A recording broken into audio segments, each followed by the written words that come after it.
I saw a photo in the beautiful Australia part of the Woman's Weekly, and I thought, geez, that looks pretty good. Ball's Pyramid, where the hell's that? It's known as a sea stack. It's just a core of volcano sticking out of the ocean. It's about 25 kilometres off Lord Howe Island. With Ball's Pyramid, there's about 0.5% of an island that was 15 kilometres in diameter. You know, I've always admired it from afar. It's like, it's gothic, it's mysterious. The thought of climbing it. It looked so beautiful that there was just no possible withdrawal. This is just the greatest looking mountain that you ever saw.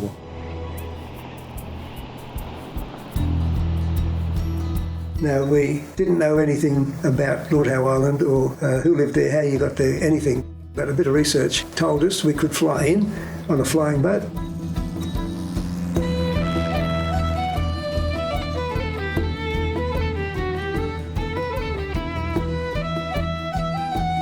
The locals saw us unloading a boat and a big outboard and then piecing it all together and doing some trials around the lagoon, and people started to ask what we're doing. He said, oh, we're going out to Ball's Pyramid. The Lord Howe Island board summoned us to a meeting one night.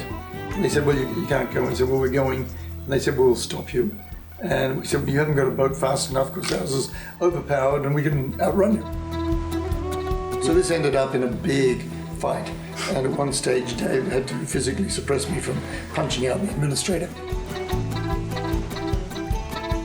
And then mysteriously overnight, our boat sank.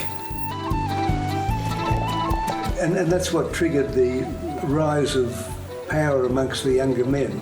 The vast majority of the islanders were dead set against us, but the young bloods were incensed that, you know, that the board was incensed.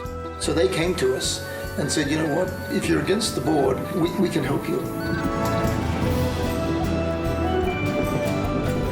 So we were spirited out of our motel unit at like 3:30 or 4 in the morning. You had to promise we'd come off on the same day.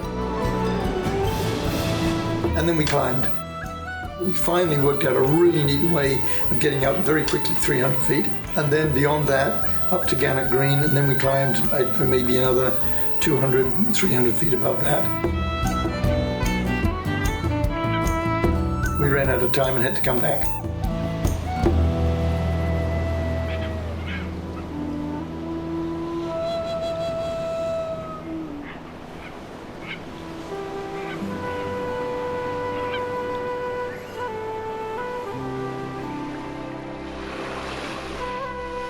By a stroke of good fortune, we had a few days before our flight home, and at night time we looked in the museum.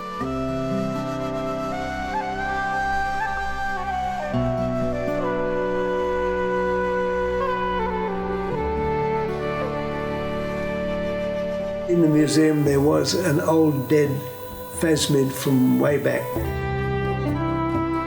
the sole remaining relic of the Lord Howe Island lobster.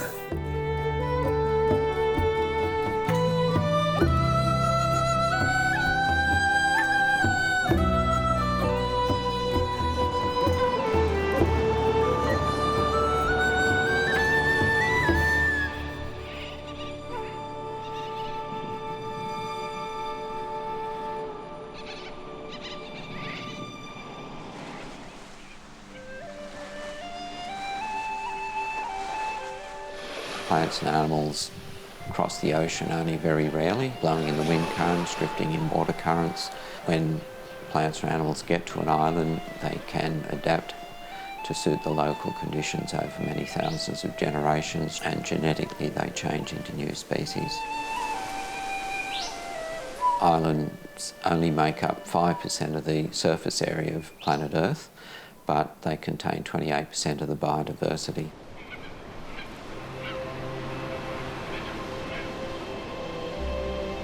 Well, islands are very special places because they hold some unique wildlife. Seabirds, for example, breed almost exclusively on islands. Lord Howe Island is a case in point. It has a huge number of rare and endemic species. They occur there nowhere else in the world. One of those was the iconic phasmid, a large stick insect about 10 centimetres long. The phasmid will always be special to me, I guess, because it's one of those animals that we thought we'd lost.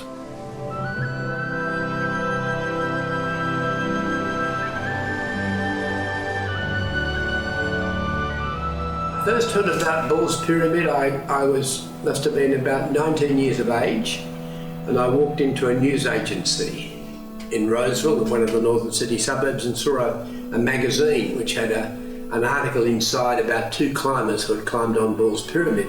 I immediately recognised Rick Higgins as one of my fellow Rover Scouts. It was just incredible. I remember thinking, it's unclimbable. I had a scoutmaster at the time, a Rover Scout leader who was quite wealthy. So I went to him and I said, would you come up with the money for an expedition? And he said, yes. I had won the Lord Howe Island limbo competition one evening in a drunken stupor.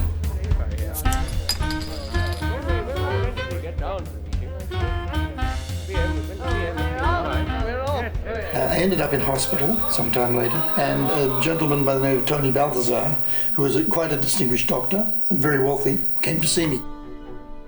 Tony said, would you like to go back to the pyramid? I said, no, I've done that. Well, if I paid for it, would you go back? Well, that sort of changes the equation a little.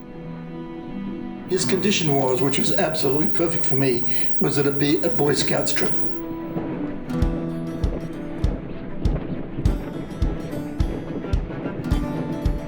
We chartered a boat from the Taiawa, a 52-foot ketch, and we sailed out there. Just had a ball of a time.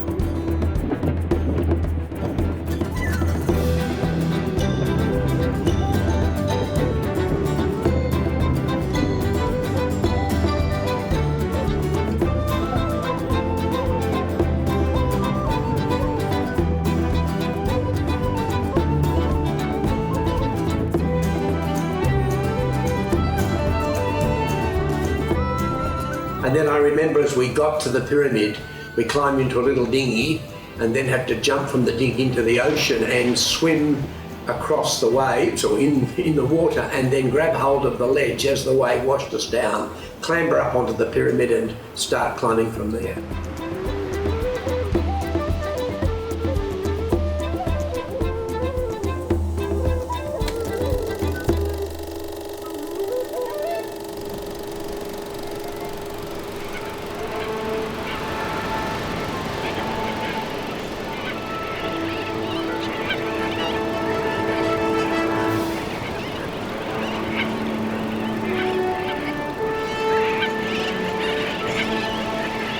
And Dave was up on Gannett Green and around the ledges, looking at things and photographing them.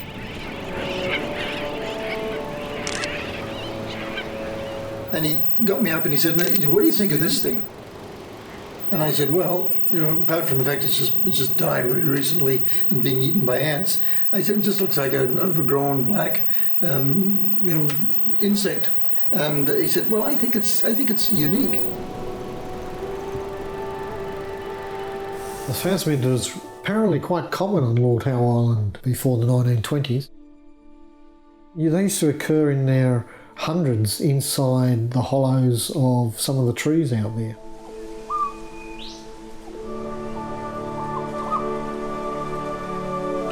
People tell tales of them running across corrugated iron roofs, and they could hear them scuttling around. Unfortunately, in 1918, one of the ships that was supplying Lord Howe Island hit a rock just offshore. They offloaded all their supplies. Of course, with those came rats. Very quickly the rats multiplied, and very quickly the native fauna disappeared. One of those was the phasmid, which went from being quite numerous and within a few years was quite rare and then disappeared completely.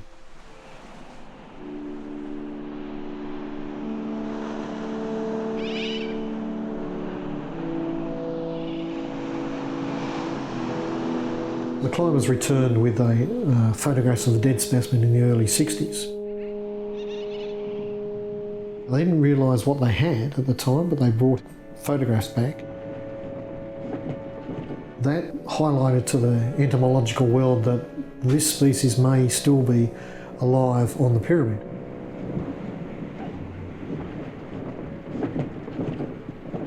Back in Sydney, I went to the Australian Museum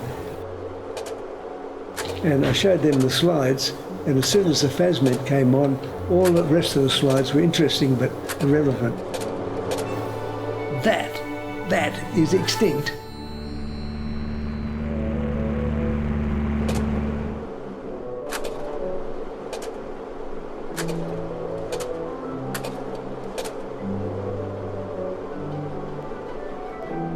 Really, the only thing known about the phasmid was that it had gone extinct on Lord Howe Island in the 20s, and that was thought to be it. There were none left. Dave Roots found the amazing discovery of a recently dead specimen, and that was all that was known, that there was one recently dead one found on Ball's Pyramid in 1964.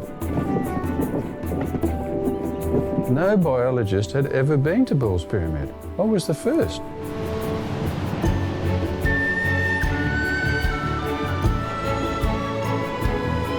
I told all of the climbers, keep an eye out for this. It showed them Dave Root's picture.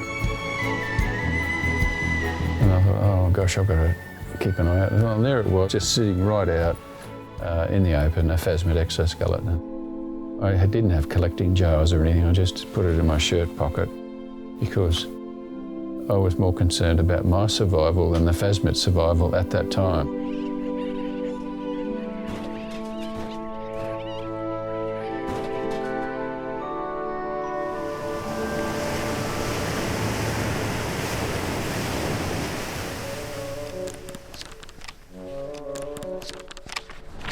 I guess because Ball's Pyramid is the highest sea stack in the world, it's a mecca for rock climbers. A lot of them were climbing it and disturbing the seabirds. So after they'd pretty much put a ban on rock climbing, a lot of the rock climbers put in research permits to look for the Lord Howe Island stick insect. In 2001, the park ranger said, well, we're going to go prove that there's no stick insects there, and from that point on we can reject all those permits.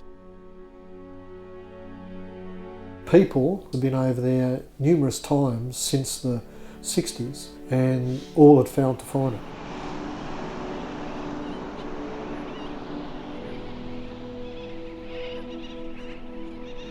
There was a possibility that it wasn't alive out there and some animal had just carried over a dead insect, presumably from Lord Howe or somewhere like that. It was quite clear to us that in the end there should be one and one only scientifically well organised project to try and find this animal, and that would answer the question once and for all.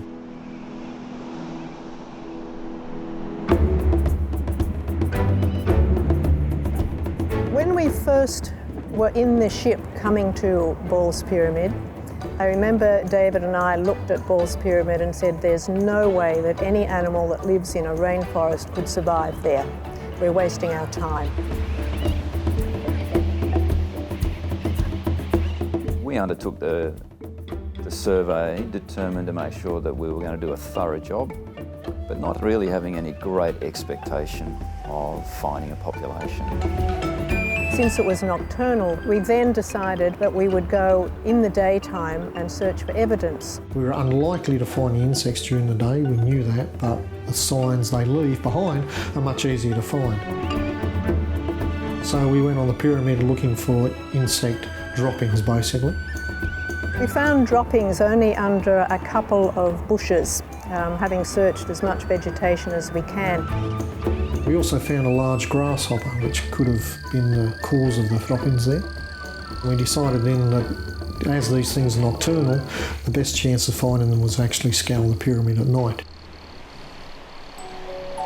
So we chose the two best climbers. They visited the bush that we'd found the frass underneath. And as we got up to the ledge, we just sort of shone the torch towards the bush, and immediately on doing that, it became obvious that there was something on the outer edge of these Melaleuca bushes.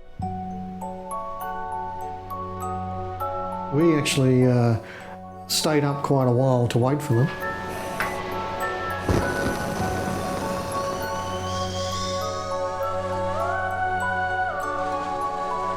But in the end, we'd had a hard day, so we actually went to bed.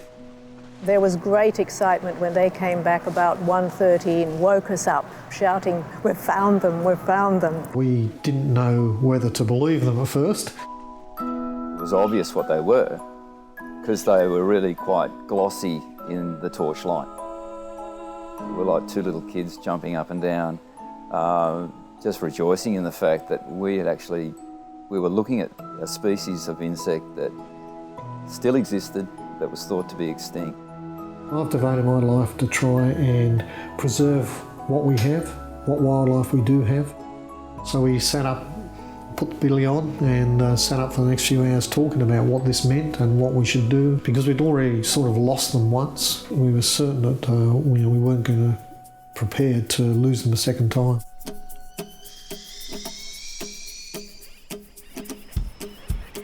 We spent days doing media events and there was a great deal of interest from all over the world.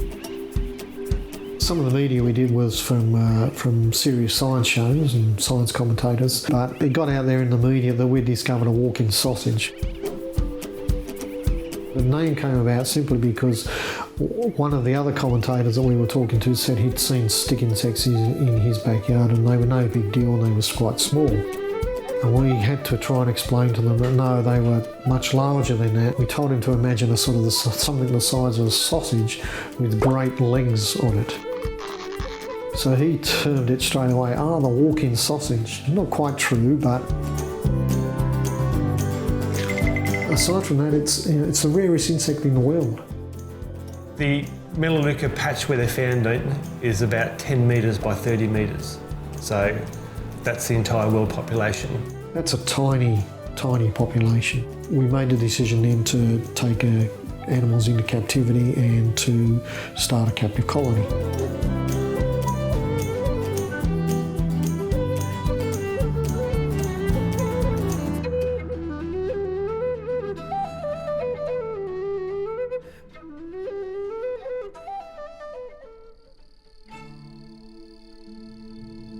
In my particular circumstance, I'm a big fan of insects in particular, all animals but insects in particular. I'm conscious of the fact that they tend to get overlooked. We had no idea how to look after them basically. There was no literature that we could use and we didn't even know what food plants they ate other than the Melaleucas they were found on. So for the first month I stayed with the pair and I spent literally every minute overnight for a month recording everything they did. Feeding, mating, wandering around, laying eggs, and basically that's all they did, being stick insects. One thing that I always kept in mind is that this was one of the, if not the rarest insect in the world. The female early on started climbing up one of the walls and knowing that she didn't like to be touched, I left her alone and then she started climbing across the ceiling. I was concerned that she would drop and fall and was onto a concrete floor. So as soon as she got onto the roof, I stood underneath her with my hands out. And I stood like that for about an hour and got really tired. The only thing I could think of that would break her fall was my underpants. So I was wearing shorts, and while I was standing there with one hand out, I took them off, as you do down the beach when you're getting changed, and then laid them on the floor so that if she fell, she'd fall onto that.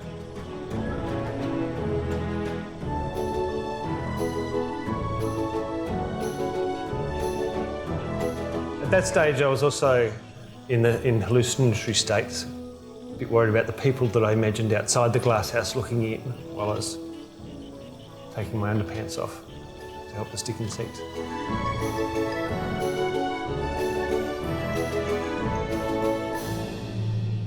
I only ever told one person that. It just happened to be exactly the wrong person to tell. Within about 2 weeks of looking after the stick insects and watching them every minute of the night and getting a fairly good handle on what normal behaviour was, Eve, the female, started to slow down and not feed as much. The male seemed to be all right, The male had a really, really strong connection with her, which is another interesting thing about this species. As night fell and they went from sleeping in their day enclosures to coming out, the female would always come out first. And the male, every night he would come out and he would make a beeline to her.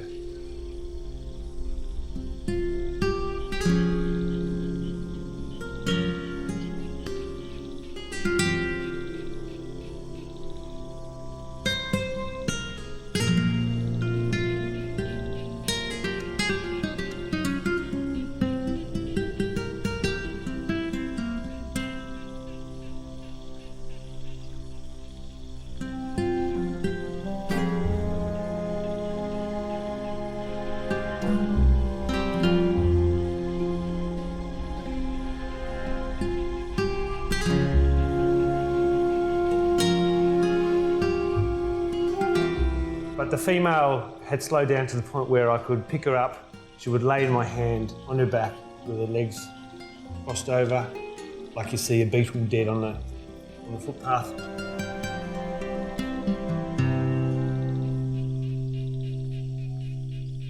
We were still under the guidance of the National Park Service at that stage. They were reluctant for us to do anything. And eventually we did x-rays. We could see 6 eggs in her abdomen. So I did a call around the world asking for advice. The only suggestions we got from overseas was to put her on a washing machine and turn it on to try and shake loose the eggs. In the end, my main concern was to keep her alive. After all the discussions with all the various authorities involved, I said, look, we do something now or she dies, what it comes down to, and they all said, right, do whatever you need to do. So about 2 in the morning, we made up a mixture of calcium, ground up melaleuca leaves, distilled water and glucose.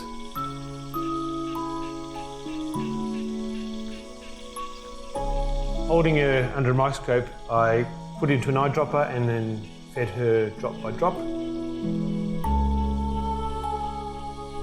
She was just lying there, I put a drop in her mouth parts, and over a few minutes the drop would just slowly absorb.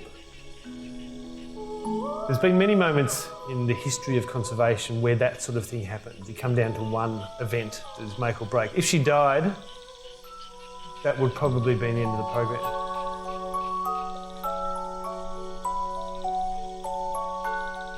That's why we do these things, for those sort of moments.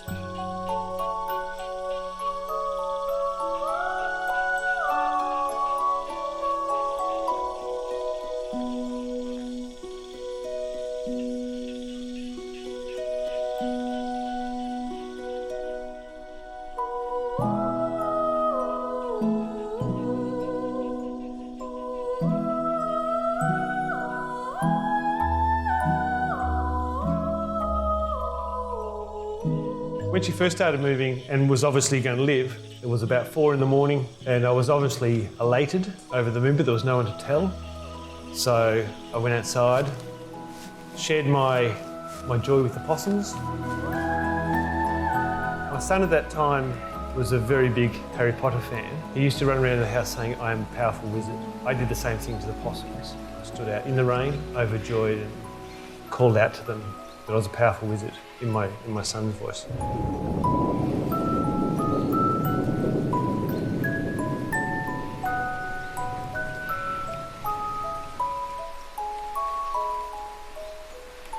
Coincidentally, the first Lord Howe Island stick insect born in captivity ever was on the 7th of September 2003, Threatened Species Day, which commemorates the death of the last thylacine in captivity.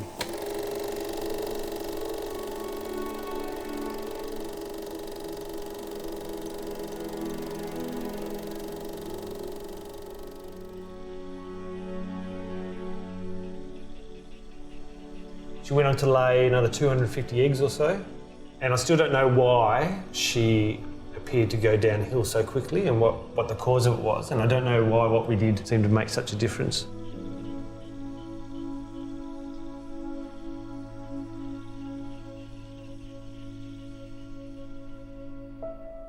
Thankfully, after many, many months of waiting and hoping that these eggs were going to hatch, we did get some to hatch.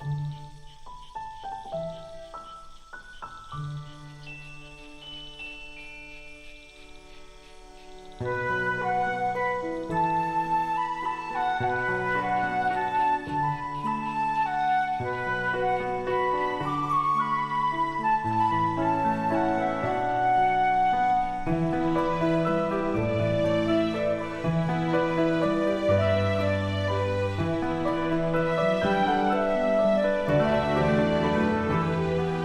then we also had the difficult job of managing to grow these young through several instars.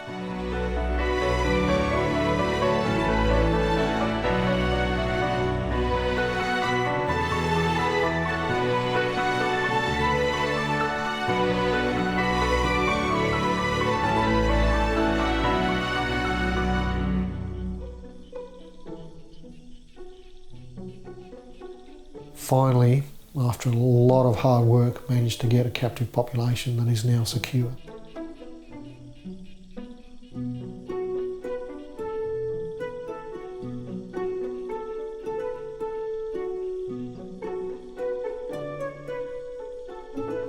The Lord Howe Island stick insect is a black, cockroach-like stick insect that really creeps people out.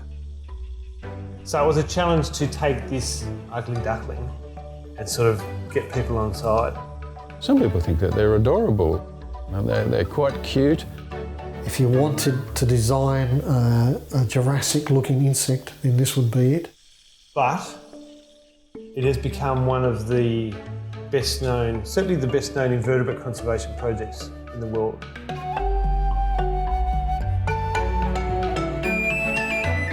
Other zoos are interested, which is great because, again, you don't need all your eggs in one basket, literally all your eggs in one basket. So if we can have a few captive colonies around the world, then that will be great. We'll just ensure that this thing never goes extinct again.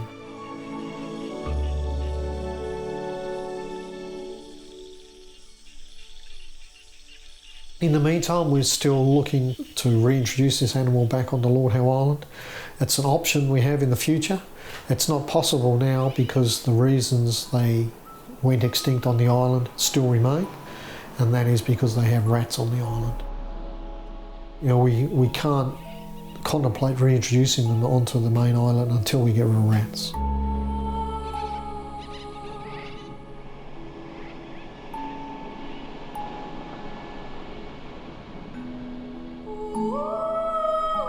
I got driven into conservation simply because I was witnessing the damage that humans are doing to this planet of ours. How would this world be without a tiger, without a rhino, without a phasmid? And so every little bit that we can save, every little degradation that we can slow down, to me, is worthwhile doing. And occasionally we get small gains, small wins, and we have to rejoice in those small wins because they're small wins in a sea of losses. The phasmid is one small win that we've achieved over the years, and you've got to take heart in that.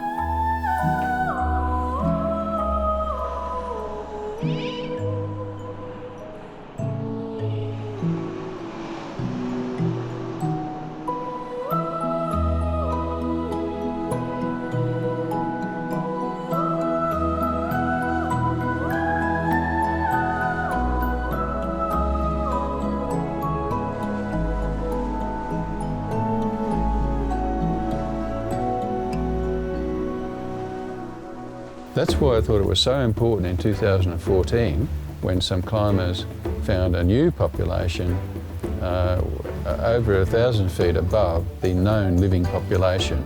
Yeah, look, we'd just come down off the summit and we were coming along what's called the Cheval Ridge, which is still way up high on the mountain. It's 9/10 of the way up. I turned my headlamp off and turned my headlamp back on, and just marching out from underneath some strappy vegetation was this very black, very glossy, very large stick insect. We weren't looking for it, and we saw several of them. That's why I think we've got to get back to the pyramid, get rock climbers involved, collect some specimens from other parts of the pyramid and improve the genetic diversity of the species.